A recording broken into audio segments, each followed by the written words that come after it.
మన YouTube family members అందరూ ఎలా ఉన్నారు? బాగున్నారు కదా?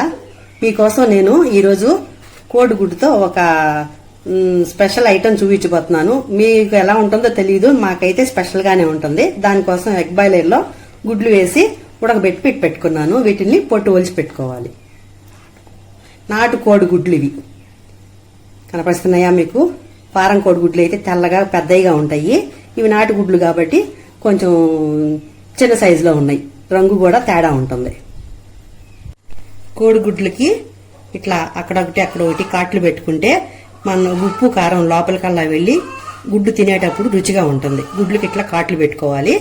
దాంట్లోకి కావాలి ఈ వేయించిన శనగపప్పు, పుట్నాల పప్పు అంటారు, వేయించిన శనగపప్పు అంటారు. ఇది ఒక కప్పు పప్పు తీసుకొని దాంట్లోకి మన రుచికి సరిపడగా ఉప్పు, కారము, జీలకర్ర ఇవి మూడు మొత్తం కలిపేసి మిక్సీ జార్లో వేసి పౌడర్ చేసుకోవాలి. దీన్ని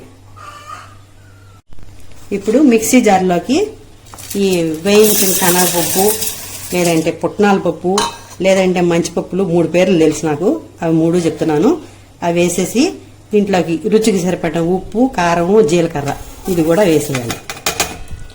ఇప్పుడు ఒక 10 దాకా వెల్లుల్లి రెమ్మలు కూడా వేసేసి దీన్ని పౌడర్ చేసుకోవాలి. పౌడర్ కూడా కోర్స్గా చేసుకోవాలి. మరీ మెత్తగా కాకుండా మరీ నొక్కగా కాకుండా కోర్స్గా చేసుకోవాలి. పౌడర్ మిక్సీ చేసుకోవాలి. దీన్ని స్టవ్ ఆన్ చేసుకొని స్టవ్ పైన ఒక కడాయి పెట్టుకొని కడాయిలో నూనె వేసుకోవాలి. దీనికి నూనె కొంచెం ఎక్కువే పడుతుంది, ఇంత నూనె అని అనుకోవద్దు. ఆ నూనె వల్లే ఇది కోడిగుడ్లు కారం టేస్ట్ బాగుంటుంది. నూనె బాగా వేడెక్కిన తర్వాత పోపుకి ఆవాలు, ఎండుమిర్చి, వెల్లుల్లి, జీలకర్ర, పచ్చిశనగపప్పు, మినపప్పు అన్నీ కలిపి వేసుకోవాలి.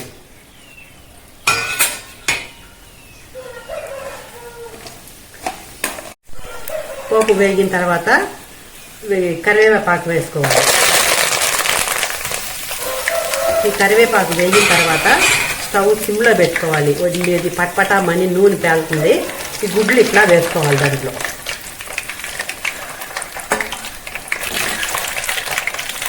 ఈ గుడ్లు వేసుకొని కొంచెం సేపు వేయించుకోవాలి. గుడ్లు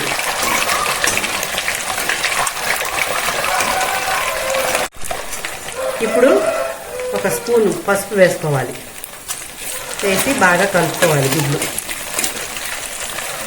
గుడ్లు కొంచెం సేపు నూనెలో వేగితే టేస్ట్ చాలా బాగుంటుంది. గుడ్డు కొంచెం వేగాలి.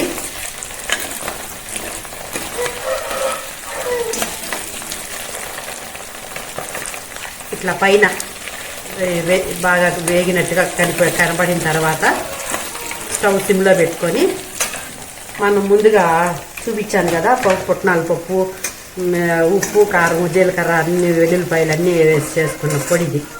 ఈ పొడి ఈ నూనెలో వేసేసుకోవాలి.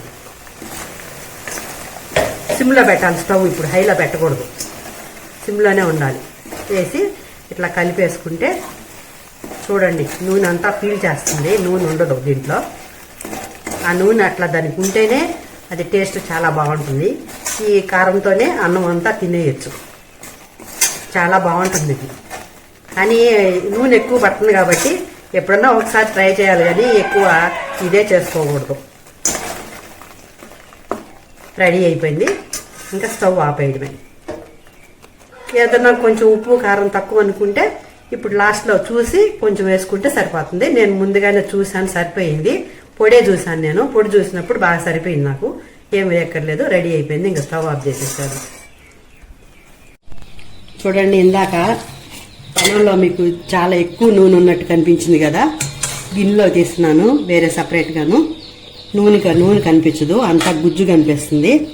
మనము రోజు ఒకే రకం కూరలు చేసుకోకుండా అప్పుడప్పుడు ఇట్లా చేసుకుంటే చాలా రుచిగా ఉంటుంది. ఇది చాలా బాగుంటుంది. అందరూ ఒకసారి ట్రై చేయండి.